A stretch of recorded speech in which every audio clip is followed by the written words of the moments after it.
when you use the 24 millimeters for your talking head, and there is one problem with that lens, that is the depth of field, or maybe blurry background. Right now I am with my Samyang 24 millimeters F1.8 FE, like the old lens. This lens is very cheap this day. Alright, so back to the topic. So why is the 24 millimeters really hard to get blurry background? So first of all is the focal length.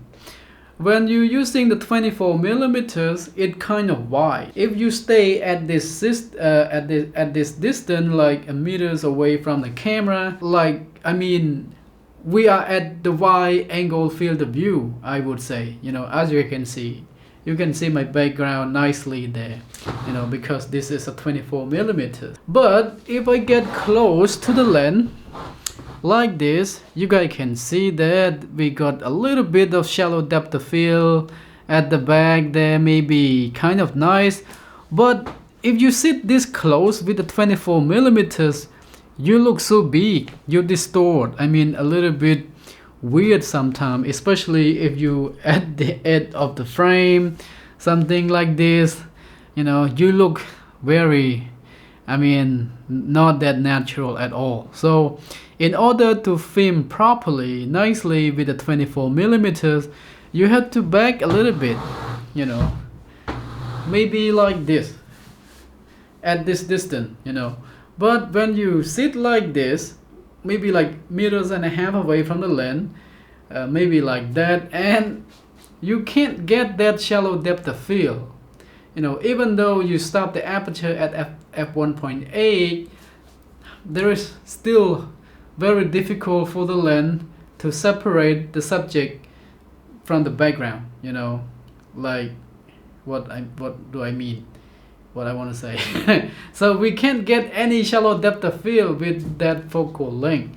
But it's okay, very good. If you have small studio, it's fine, it's just gonna work. So you guys understand that, if you want like a very good shallow depth of field, maybe 35 is good, or maybe the 50 millimeters f1.8. Let me switch to that lens right now. I have the 55 millimeters Zeit, compared to this focal length, and you can see the difference. Alright, so look at this guy. This is the 55 millimeters f1.8, and I am at f1.8 right now. You guys can see that.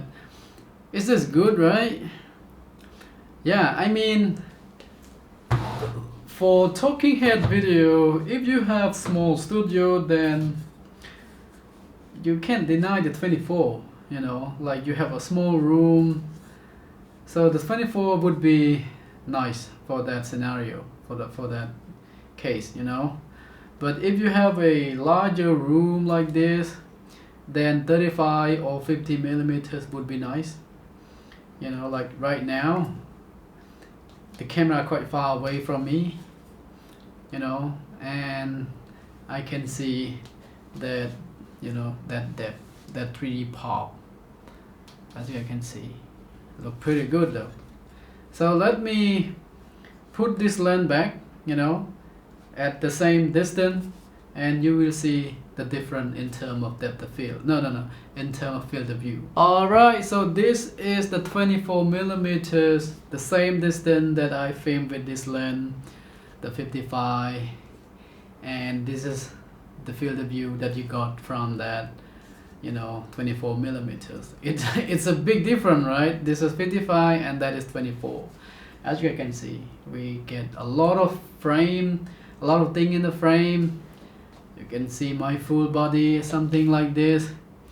Look pretty nice though, but if you want shallow depth of field, you don't expect anything that this lens can do, at least, except you see it very close, maybe you do too close to the camera like this. Hui, it loses me. That is a common thing on Samyang. Now it's back. Maybe like this, we can get good blurry background, like very close to the lens, like this, very close. Yeah. Alright guys, so that's it what I want to share in this video. Hope you guys enjoy and see you next time. Bye.